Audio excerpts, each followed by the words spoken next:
ముందుగా వేదికైనటువంటి మీరు చేయండి చేయమంటారు గాలి ఫ్యాన్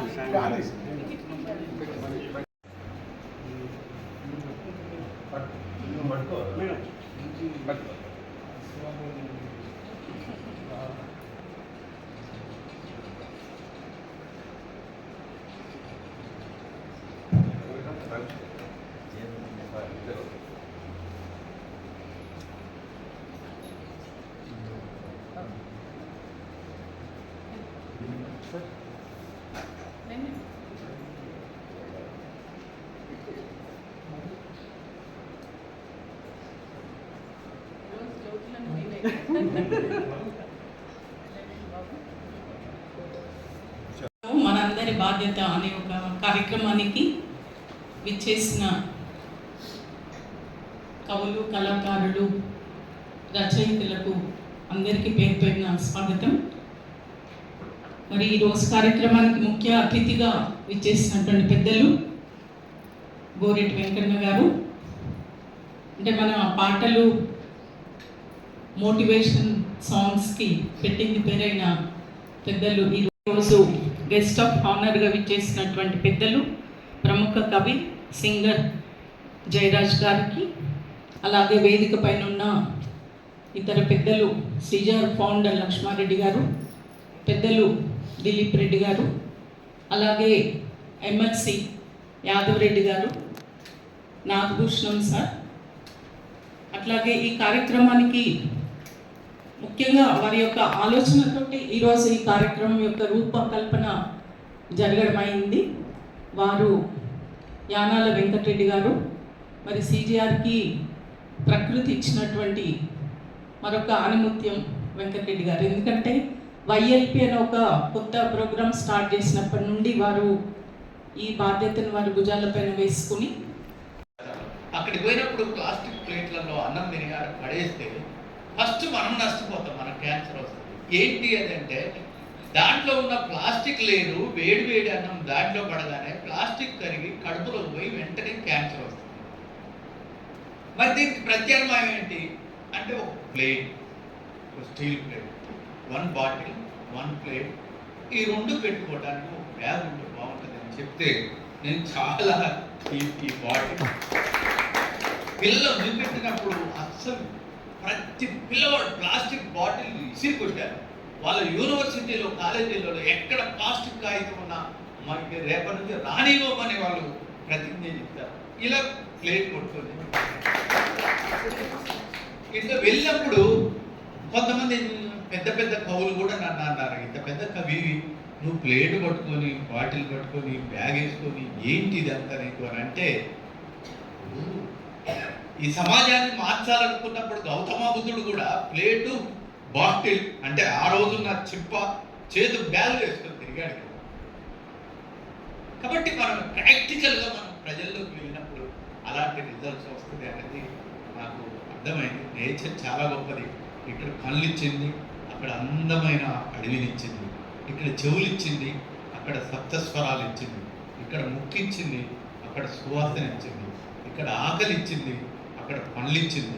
నువ్వు వదిలిన మృత గాలిని ఆ చెట్టు తీసుకుంటుంది, అమృతం లాంటి గాలిని మనకిస్తుంది. ఇంతకంటే ఏం కావాలి చెప్పండి. కాబట్టి చాలామంది న్యాచురల్గా బతకాలి, న్యాచురల్ కష్టం వచ్చిన అనేక మంది తత్వవేత్తలు అనేక విషయాలు చెప్పారు. గోరెటెంకని ఇంకా అద్భుతంగా చెప్తారు నాకంటే. సుఖమే ఉండాలి ఎప్పుడంటే ఉండదు. నేచర్ రాత్రి ఇచ్చింది, పగలిచ్చింది కదా. కష్టం లేకుండా సుఖం ఉండదు, సుఖం లేకుండా కష్టం ఉండదు. ఒక గులాబీ పువ్వు అక్కడ ఉండాలంటే దాని కింద ముళ్ళుంటేనే అది నిలుస్తుంది.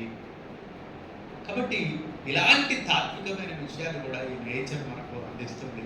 ఈ నేచర్ని కాపాడటానికి ఇంతమంది మేధావులు, ఇంతమంది రచయితలు ఇంత గొప్పగా ఇక్కడ నేను వచ్చి రావటమే చూశాను. ఆ చెట్టు ముట్టుకున్నాను, గోడ ముట్టుకున్నాను, ఆలు చూశాను, అది విపరీతంగా చూస్తున్నాను. అంటే ఎక్కడ కూడా కళాత్మకంగా ఒక నేచర్ని అద్భుతంగా చేసిన పద్ధతి ఏదైతే ఉందో, చాలామంది భూమి మీద పుడతారు, వెళ్ళిపోతారు, కానీ ఆ దంపతులు చేసిన ఈ పని ఏదైతే ఉందో ఏమీ లేదు, మనం ఏదేదో ఆలోచిస్తూ ఉంటాం, అదేం లేదు. మట్టి మీద మనిషి పడితే జననం, మట్టి మన మీద పడితే మరణం. ఇంతకంటే ఏమీ లేదు, ఇంతకంటే గొప్ప చెప్పే విషయం కూడా లేదు. ఈ కార్యక్రమానికి వచ్చినందుకు నేను ఈరోజే అనుకుంటున్నాను, అమ్మ మేడం గారికి, మన లక్ష్మారెడ్డి గారికి ఎప్పుడైనా నేను అలసిపోయి వస్తే నాకు జీవితకాలం ఇక్కడ కూర్చోటానికి చెట్టు కిందనో నాకు ఆశ్రయంగా ఉపయోగపడేటట్టు ఉంటే నేను జీవితకాలం మీకు రుణపడి ఉంటాననే విషయాన్ని తెలియజేస్తూ ఈ అవకాశం ఇచ్చిన మీ అందరికీ పేరు పేరున కృతజ్ఞతలు తెలియజేస్తున్నాను. తిందామని ప్రయత్నం చేస్తున్నాం, ఆస్వాదించడానికి ప్రయత్నం చేస్తున్నాం. అది విషయం కాదనే విషయం తెలియక తప్పు చేస్తున్నట్టు మనిషి అనుకోవచ్చు. ఎంతెంత విజ్ఞానం పెరిగిందో అంతంత విధ్వంసం కూడా మొదలైంది. విజ్ఞానం అనేటువంటిది విశ్వ ప్రయోజనం కావాలి, కానీ అది విధ్వంసం కారణమైపోయింది. విచక్షణ కోల్పోయినటువంటి విజ్ఞానం అది విధ్వంసానికి కారణమవుతున్నటువంటి ఈ తరుణంలో మనిషి మారాలి. బయట కనిపించేటువంటి కాలుష్యం కంటే కూడా మనిషిలో ఉండబడినటువంటి హృదయ కాలుష్యం, మనో కాలుష్యమే అది ప్రకృతి కాలుష్యానికి కారణమైందని నేను అనుకుంటున్నాను. విశాలమైనటువంటి కారుణ్యము, ప్రకృతిలో ఉండబడినటువంటి ప్రేమ, ప్రకృతిలో ఉండబడినటువంటి త్యాగం, అనన్యమైనటువంటి ప్రకృతి వాత్సల్యము, ఇవన్నీ కూడా మనిషి పొంది మనిషి తాను ప్రకృతిగా మారాల్సినటువంటి అవసరం. తాను వికృతై ప్రకృతికి విధ్వంసానికి కారణమైనటువంటి ధర్మంలో రేపటి బాల్యాన్ని, రేపటి తరాన్ని జాగృతం చేద్దాం.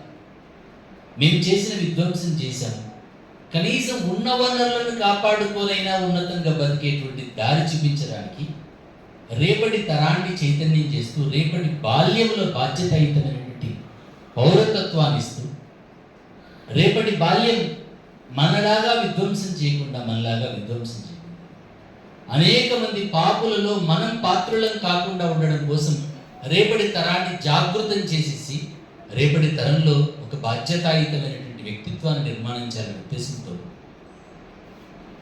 ఐక్య ఎర్త్ లీడర్స్ ప్రోగ్రామ్ని, వైఎల్పి కార్యక్రమాన్ని సిజిఆర్ తీసుకుని సుమారు ఒక 100 పాఠశాలలకు పైగా సుమారు 5,500-6 వేల మంది విద్యార్థుల్లో ఈ చైతన్యం తీసుకురావడం కోసం గత 2 సంవత్సరాలుగా అశిధారావర్తంగా కొనసాగుతున్నటువంటి తరుణం. అనేక మార్పులు అయితే మొదలయ్యాయి, ఆలోచన అయితే మొదలయ్యాయి. అయినప్పటికీ కూడా వాళ్ళ అలవాట్లు ఇంకా మార్పు రావట్లేదు. ఆ అలవాట్లను మార్చడం కోసం నిరంతరము జానపదుల జనజీవనంలో పాట అది నుడికారమై అందరి నాలుకల మీద నాట్యం చేస్తున్నట్టుగా అనేక పాటలతో, అనేక కథారూపాలతో, వీధి నాటకాలతో కసిరెడ్డి వెంకటరెడ్డి గారు కూడా పెద్దలు ప్రోత్సహిస్తూ ఉన్నారు. లక్ష్మారెడ్డి గారు అడుగుతూ ఉన్నారు. ఒక పర్యావరణ అంశం మీద కవులు, రచయితలు, గాయకులు, కళాకారుల సమావేశం ఒకటి ఏర్పాటు చేసి వాళ్ళ ఆలోచనలు కూడా పంచుకుంటే మనం భవిష్యత్ కార్యక్రమం నిర్మాణంలో ఏ రకంగా ముందుకు వెళ్ళవచ్చు, అది వాటికి కార్యరూపం దాల్చింది. కోవిడ్ సమయంలో బయట అంత స్వేచ్ఛగా తిరగలేని పరిస్థితులు ఉన్నప్పుడు జూమ్ మోడల్లో వ్యవసాయాన్ని రైతు ప్రాధాన్యతని గుర్తించి గౌరవించే విధంగా కవితలు, పాటలు కావాలన్నప్పుడు మేము ఆహ్వానిస్తే చాలా మంచి స్పందన వచ్చి మేము ఒక సంకలనంగా కూడా కౌన్సిల్ ఫర్ గ్రీన్ రెవల్యూషన్ తరఫున తీసుకురావడం జరిగింది. ఇవాళ కూడా ఆశించింది ఒకటే, సమాజ పరివర్తనలో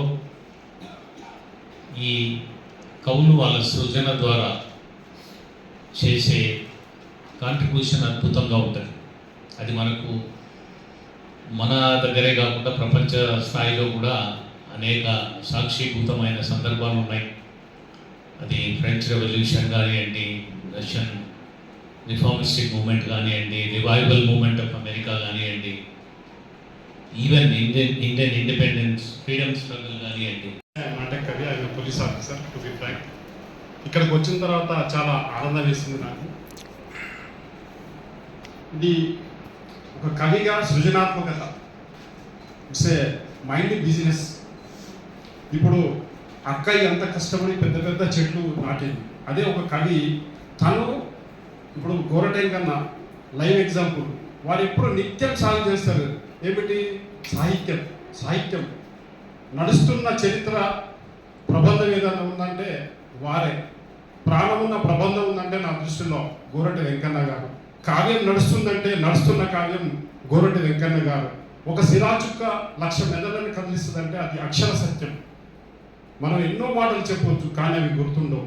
ఒక కాగితం మీద అక్షర రూపం తీసుకొస్తే అది చిరకాలం నిలిచుండిపోతుంది. కాబట్టి మరి నేను చాలా అబ్జర్వ్ చేస్తా ఉన్నాను. వెహికల్ ఎక్కి కూర్చొని ఇక్కడ లాంగ్ జర్నీ చేస్తే గోరటెంకన్న గారి, జయరాజన్న గారి సాహిత్యాన్ని వింటూ ఉంటాను.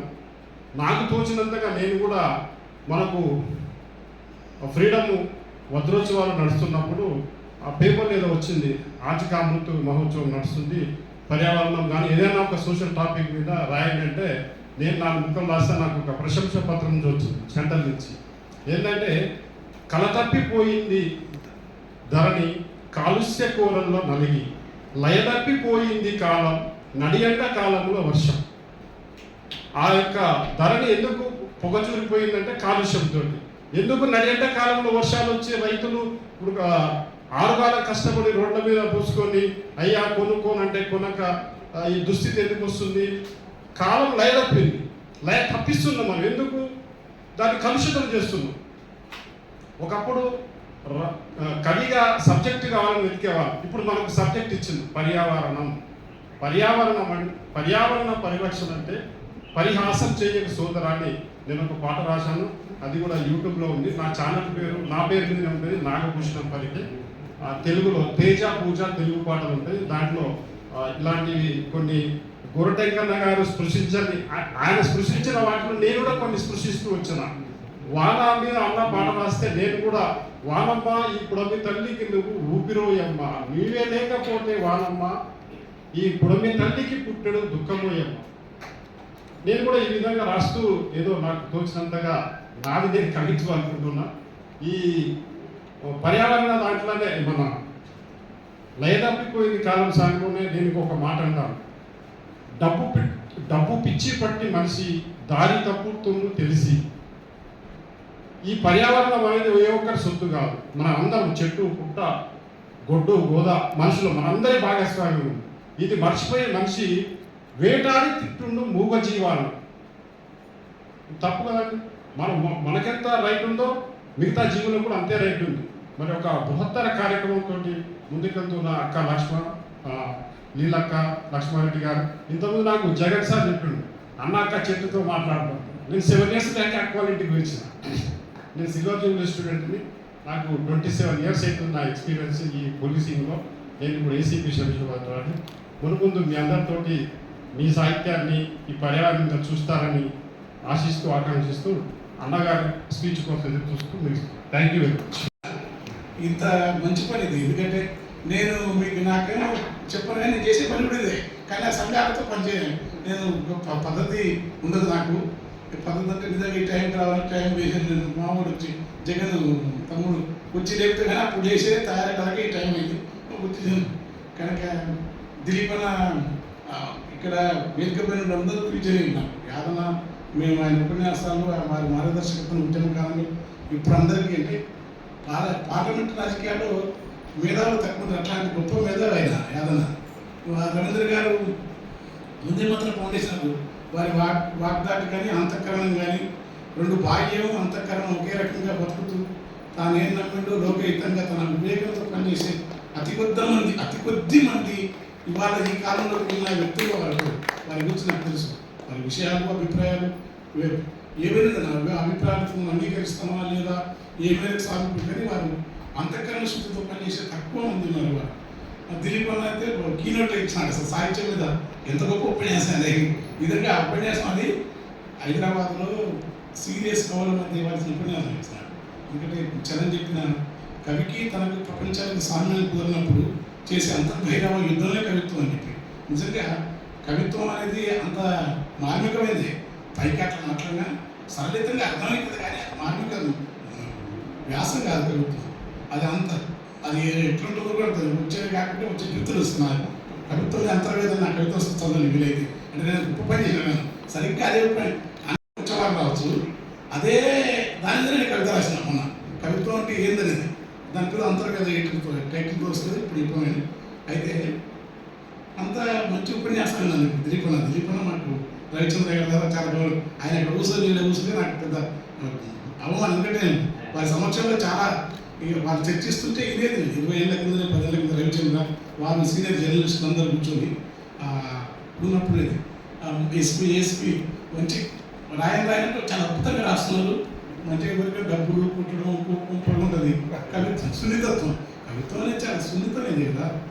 కవి కావడం అంటే అన్ని రకాల మానవ ఆధిపత్యాలను వికృతాలను తాను తొలగించుకొని తానేమిటో తనకు తెలియని స్థితిలో బతికోక యుగకే కవిత్వం. అది పెద్ద మార్గకే కవిత్వం అనేది ప్రచారం కావటం, ప్రజల్లో పోవడం, గణేసినది పాట లాంటివి బాగా లక్షణం అద్భుతంతో కాదు.